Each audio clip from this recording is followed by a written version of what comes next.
এখানে টাকা দিয়ে অসাধ্যকে সাধন করা যায় খুব সহজেই। এখানে মানুষ এক একজন নিজেকে ঈশ্বরচন্দ্র বিদ্যাসাগর মনে করে। এখানে ভিক্ষুকদের ভিক্ষাবৃত্তির আড়ালে রমরমা ব্যবসা চলে। এখানে সবাই বড় হতে চায়, কেউ মানুষ হতে চায় না। এখানে মানুষের কথায় নেই সহানুভূতির গন্ধ। এখানে সবাই লোভী আর খাই খাই স্বভাবের মানুষের বসবাস। এখানে মানুষ সারাদিন আপনাকে কিভাবে ঠকাবে সেটা নিয়ে ব্যস্ত থাকে।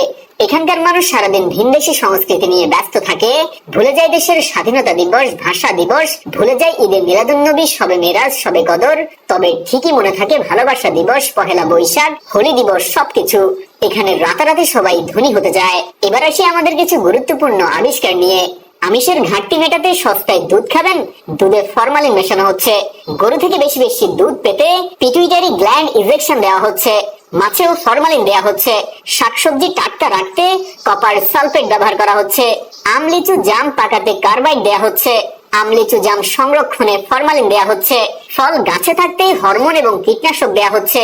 তরমুজের সিরিজের মাধ্যমে পটাশিয়াম পার ম্যাঙ্গানেট দেওয়া হচ্ছে। কলা পাকানো হয় ক্যালসিয়াম কার্বাইড দিয়ে। রেস্টুরেন্টে গিয়ে কফি খাচ্ছেন, কফি পাউডারে তেঁতুলের বীচির গুঁড়া মিক্স করা হচ্ছে। মশলায় ইটের গুঁড়া দেওয়া হচ্ছে। হলুদে ল্যাড ক্রোমেট বা ল্যাড আয়োডাইড দেওয়া হচ্ছে। মুড়িকে ধবধবে সাদা বা বড় করতে হাইড্রোজ ও ইউরিয়া দেওয়া হচ্ছে। দীর্ঘক্ষণ মচমচে রাখার জন্য জিলাপি চানাচুরে পোড়া মোবিল দেওয়া হচ্ছে। আইসক্রিম, বিস্কুট, সেমাই, নুডলস ও মিষ্টি আকর্ষণীয় করতে কাপড় ও চামড়ায় ব্যবহৃত রং ব্যবহার করা হচ্ছে। ফলের রস তৈরি করা হচ্ছে কেমিক্যাল দিয়ে। বিদেশে মেয়াদ উত্তীর্ণ খাদ্য, ওষুধ, কেমিক্যালস নতুন মেয়াদের স্টিকার লাগিয়ে সেগুলো আবার নতুন করে বিক্রি করা হচ্ছে। চাল চকচক করতে ইউরিয়া ব্যবহার করা হচ্ছে। পেঁয়াজ ও জিলাপিতে অ্যামোনিয়া ব্যবহার করা হচ্ছে। আমরা বাজার থেকে যে 20 লিটারের ফিল্টার পানি নেই, সেগুলো অধিকাংশই অটোমেশনের নামে হাতে ঢালা হচ্ছে। ফলে হরমোন প্রয়োগ করা হয়। সবুজ ফল ও শাকসবজিতে কাপড়ের সবুজ রং ব্যবহার হয়, শস্যতেও তাই। খামারের মুরগিতে বিষাক্ত ক্রোমিয়াম, লেড আর অ্যান্টিবায়োটিক তো আছেই। চাষ করা মাছও ঠিক তাই। জুস, লাচ্ছিতে উচ্চমাত্রার প্রিজারভেটিভ ব্যবহার করা হয়। রুয়াবজা আর হরলিক্স তো প্রমাণে অপারক যে এতে আসল কল্যাণকর কিছু আছে। মশলায় মেটালিক অক্সাইড নামে আলাদা রং ব্যবহার করা হয়। সরিষার তেলেও কেমিক্যাল দিয়ে ঝাঁঝালো করা হয়। সয়াবিনে পাম অয়েল, শুটকিতে কীটনাশক, কসমেটিক্সে ক্যান্সারের উপাদান, লেড, মার্কারি ও ডাই ইউজ করা হয়। কি খাবেন, কিভাবে খাবেন একটু ভাবেন, অন্য কেউ ভাবতে দিন। বাঙালির আরো অনেক আবিষ্কার আছে যা আমরা হয়তো জানি না। আমরা এক রাতে ধনী হতে চাই এ জাতিকে ধ্বংস করার বিনিময়ে। আমাদের এই দেশটাকে মনে হয় কেউ এখন আর ভালোবাসে না। সবাই বাংলাদেশকে ভাবে একটা লোভনীয় মাংসের টুকরা। সুযোগ পেলে যে যেখান থেকে পারে ছোবল মেরে খুবড়ে খুবড়ে খায়। ঘরের লোক খাবে, বাহিরের লোক খাবে। আসলে কে কোথা থেকে খাচ্ছে সেটা আসলে কারো মাথা ব্যথা নেই। মাথা ব্যথা হচ্ছে কে কতটুকু খাচ্ছে, আমি কতটুকু খেতে পারছি। দেশ গোল্লায় যাক, সব হারিয়ে যাক, আমার কি এত ভাবার সময় আছে? আমারটা আমি আগে খেয়ে নেই। আমার সন্তান, আমার পরিবার আমি সামলাবো। দেশ তো আমার সামলানোর দায়িত্ব না। অন্য সবাই সবটা খেয়ে ফেললে আমি কি খাবো? আমি মনে করি দেশের উন্নয়ন নির্ভর করে সে দেশের জনগণের উপরে। যতক্ষণ পর্যন্ত প্রতিটা নাগরিক দেশ এবং দেশের উন্নয়নকে ব্যক্তি স্বার্থের থেকেও বেশি গুরুত্ব দিবে না, ততক্ষণ দেশে উন্নয়ন হবে না। একবার ভেবে দেখেছেন আগামী প্রজন্মের জন্য আমরা কি রেখে যাচ্ছি?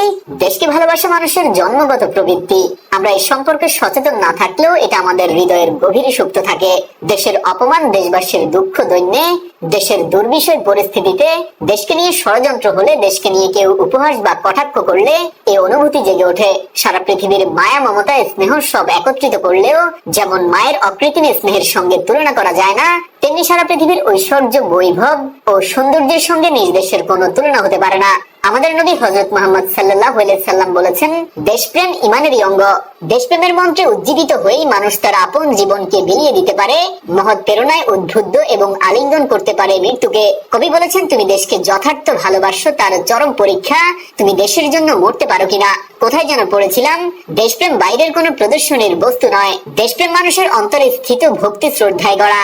কবিতার কাব্যে, দেশকর্মী তার সমাজ সেবায়, গায়ক তার গানে, শিল্পী তার ছবিতে, বৈজ্ঞানিক তার বিজ্ঞান চর্চায়, শিক্ষক তার একনিষ্ঠ শিক্ষকতায় দেশপ্রেমের পরিচয় প্রদান করতে পারেন। মনীষী ওয়ালেস রাইস বলেছেন, বুদ্ধিজীবীর কাছে তার দেশ ও সেবিকার কাছে তার রোগীর একই ভূমিকা হওয়া উচিত। জাস্ট জার্নালের আমাদের আজকের ভিডিও দেশ এবং দেশের মানুষকে নিয়ে উপহাস এবং আত্মসমালোচনা কেন্দ্রিক হলেও আমরা দেশকে ভালোবাসি এবং আমরা চাই আপনারাও নিজ নিজ জায়গা থেকে দেশকে ভালোবাসুন, দেশের উন্নয়নে কাজ করুন।